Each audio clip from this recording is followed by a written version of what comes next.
The best moments in my life were the ones that were never planned.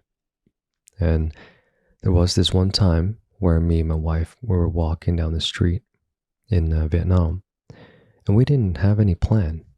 We just decided to go out and see where it take us. And that one night was one of the most magical nights that I ever had. It wasn't anything magnificent that happened in particular, but it was rather the exploration and then the wonder and kind of like the mysterious things that began to unfold itself. So we began to just take a walk, and all of a sudden we saw the store. And I've been wanting to get like this oil essence burner, and it just so happened there was a store. We came across that store and then we walked in and we browsed the store. They had a lot of cool things and we bought some things, and we took the stroll and kept on going, and we ended up on this alley with a lot of night lights, and it was so beautiful and magical, and we just kept on exploring the nights. And usually we don't go out at night, but this particular night it was very magical in that sense. It kind of felt like when you walk through a magical door, and like Narnia, for instance, you walk through that door and all of a sudden everything begins to unfold itself. Like you get into this magical space and all of a sudden there's a horse coming, and there's like knights and princesses comes and they rescue you, and all of a sudden you're on this journey, and it takes you through all these valleys and mountains, and all of a sudden there's like an entire movie that happens just by walking through that door. And walking through those doors is essentially the essence that Alan Watts was saying is living purposelessness. There is no purpose. And the magic in living is essentially in the moments, in the present.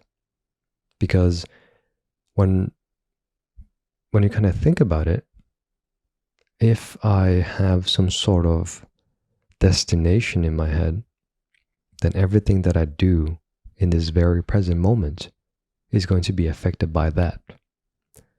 So in a way, my compass is already, let's say that it's pointing north, but I insist on going east because that's where my North Star is.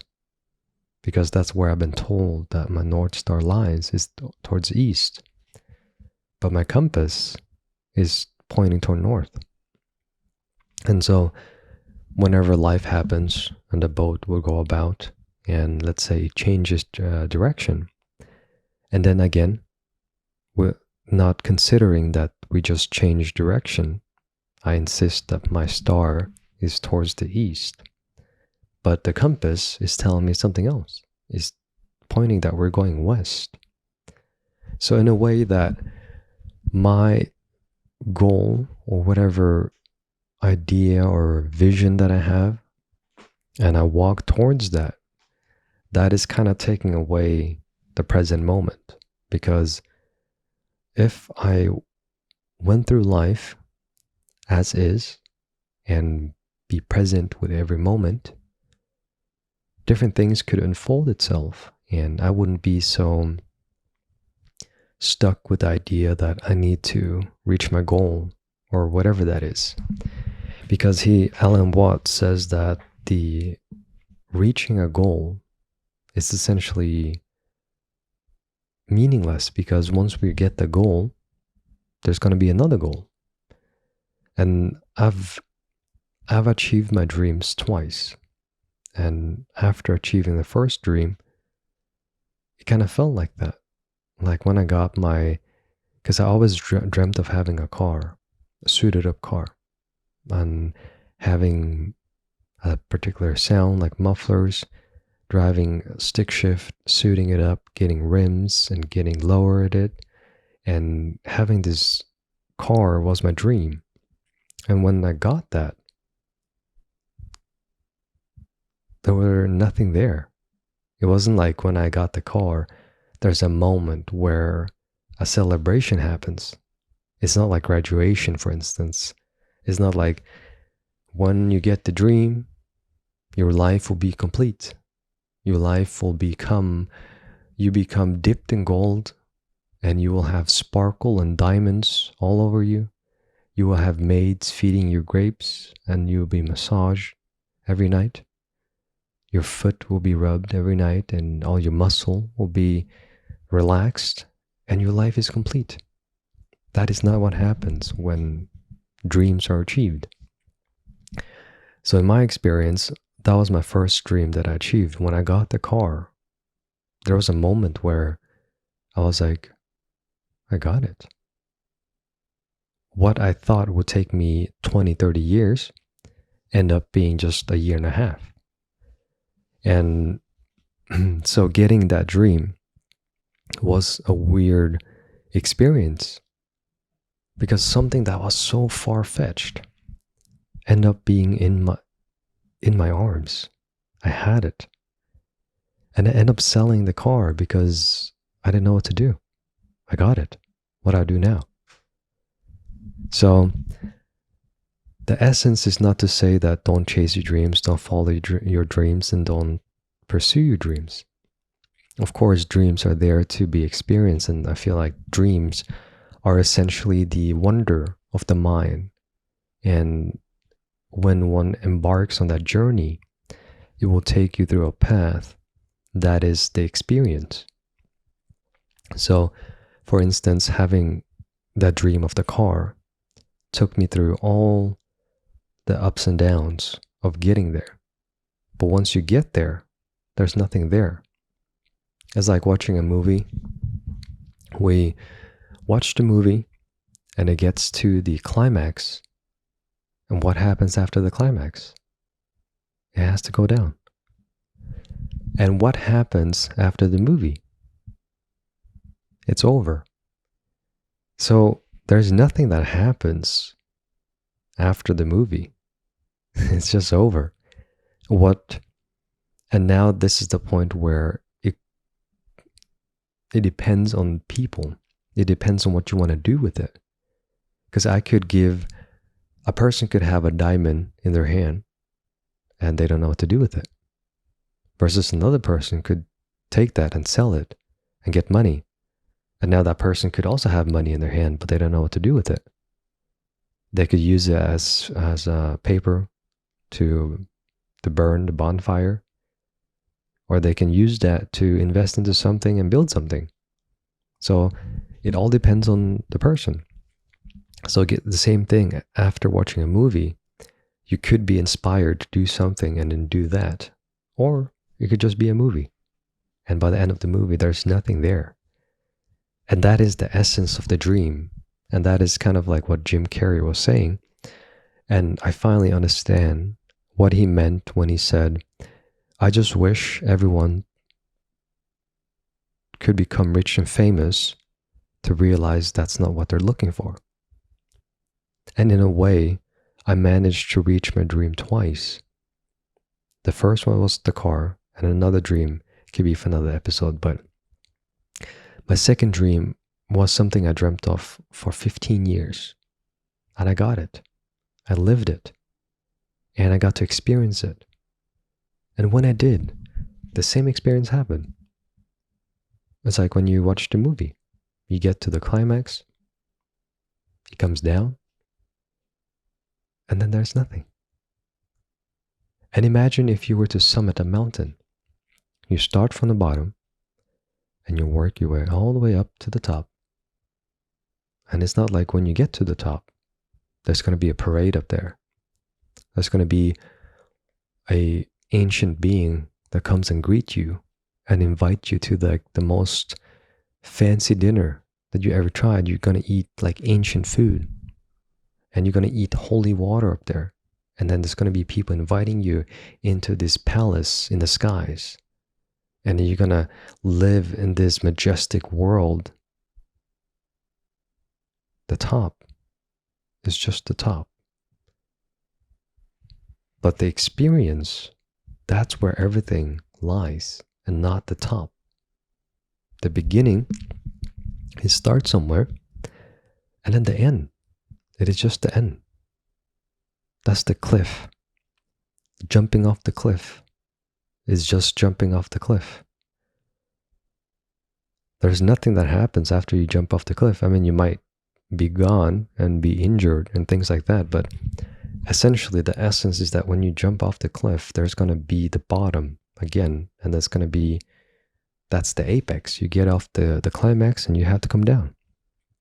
And that was a dream. And so tying it all back to the purposelessness of living, because I heard this the other day and it kind of struck a chord in me. And to live purposeful has been something that's been on the agenda for the past. I mean, I can't remember when that wasn't a thing. It is always like you have to have meaning. You're not ambitious. You live aimlessly. You gotta aim. You gotta have goals. You gotta things to achieve and all this.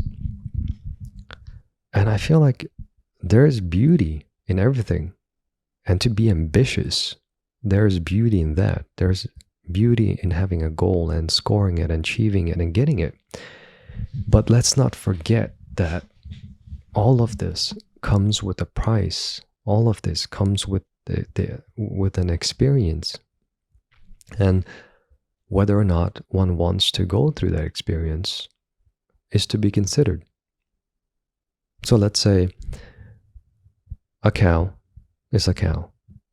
The cow will graze the grass. The wolf will hunt.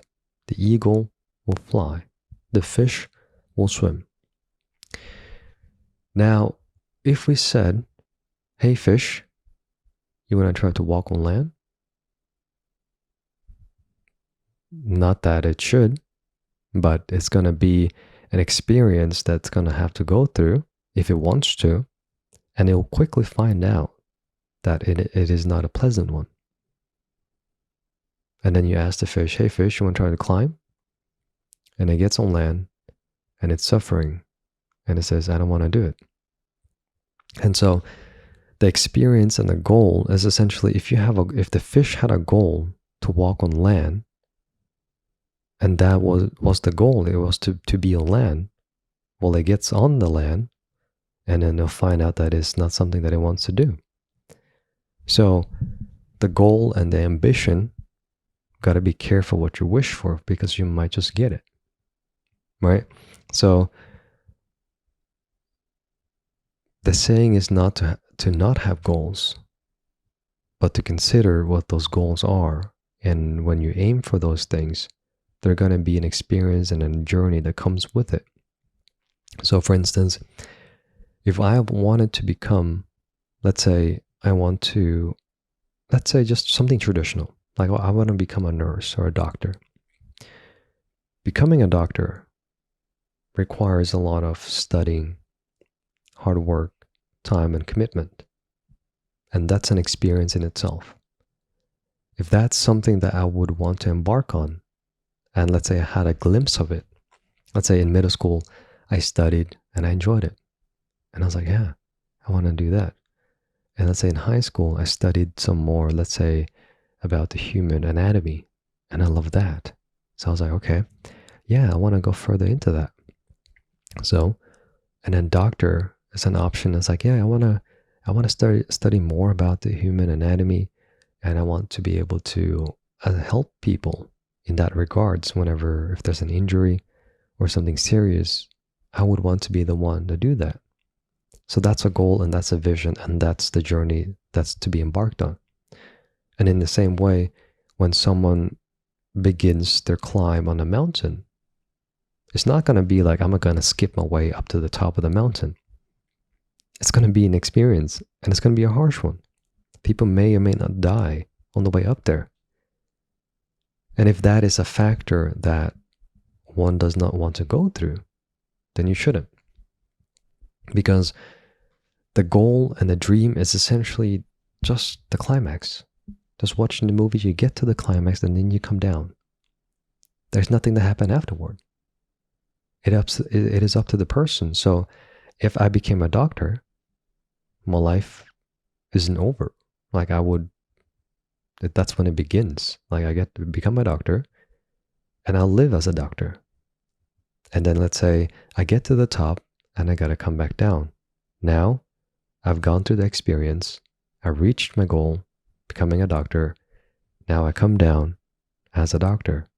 And then now, if I have a new goal, then I'll do that. If not, I'll live as a doctor. Or not. I could change my course and do something different. Nothing is permanent. Everything always evolves and changes. So in that way, when Alan Watts is saying purposeless living, that leaves like all the opportunities open in the present moment. And it's not like having a goal is kind of having a direction of where you want to go. But sometimes, let's say the direction you're headed is the wrong direction. Let's say you want to get to land, and then we say, yeah, having some direction is better than no direction. And then the direction that we're going is actually headed further away from land. And it's not even towards the land itself. So it is to be considered in that regards, like just because there's a goal and ambition doesn't necessarily mean that it is good or bad. It is just that be cautious of what that is, because again, having a direction could mean that you're heading further away from what you actually want versus having a direction towards something that you do want to explore, perhaps. And living purposelessly is kind of heading in that direction in the sense that in the present moment, I am pleased with what I have. Why would I want to explore further than that if there's no desire for it? That would just cause more suffering. Because if where I am is good enough, like I'm happy with what I have and where I'm at, and I don't desire anything else, I am complete. Why should it be fiddled with? Perhaps you could argue that comfort isn't good. Well, should the fish jump out of the water and start walking on land? Should the eagle say, the sky isn't good enough. I'm comfortable in the sky. I'm the apex predator. You know what? I'm going to dive down to the water and become a fish and swim around and start competing there. And it's like, it becomes almost out of context when that comes into play. Like, if what is currently present is complete, then why mess with it? And this kind of reminds me of the quotes of Lao Tzu. And he said, nature does not hurry, and yet everything is accomplished. And it is only when we interfere with that, that is when things become like we destroy it. But it is perfect just as it is. In other words, the present is perfect the way it is. There's nothing that needs to be done with it. It is only that when we become or interfere with the present moment, having goals and dreams and visions, and that could skew our present moment. Because let's say my dream is to have $1 million, and right now I don't have $1 million, so that affects my mood. Because I look around me, I don't have $1 million, and I think to myself, damn, life sucks, man. Life is hard. Life is a struggle. I gotta go work harder, and that's gonna affect the present moment. But if I let go and look at the present moment as it is,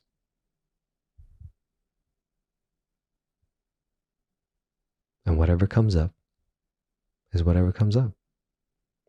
Do I want to act on, let's say, I get a feeling that, yeah, my current conditions is not where I want to be. Now, this direction begins to evolve to somewhere. So I desire to change the current conditions. Because if I felt good right now, nothing should be done. But if I felt like something that's missing, something that I would want to have, then now that's a direction that could be potentially be embarked on. But everything in the present, if nothing is trying to hunt me, if I'm not in danger, if I have food, if I have a roof over my head, I'm protected from the environment, the basic needs, that's okay. Anything else after that becomes almost like it is up to you. It is up to what we would want to embark on. So let's wrap it all up. The essence is not to not chase your dream, not chase your goals, but to keep in mind that having those things is going to affect the current moment, the present. Because having those vision and dreams and goals is going to tune our perception to go towards that. So an example, if I want money in my life and that's my goal, that's my vision, everywhere I look in my life in this present moment is going to be about that. But Alan Watts is saying everything is perfectly fine the way it is. The present moment is all there is, and there cannot be anything more than the present moment. So being present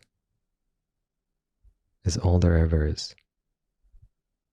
And having those goals and vision will skew that. So being present, and let's say things comes up and we might embark on that feeling or not. That's up to us. And essentially just live and enjoy. And why suffer, then enjoy, when it could be enjoyed and not suffer? I see you in the next one. Cheers.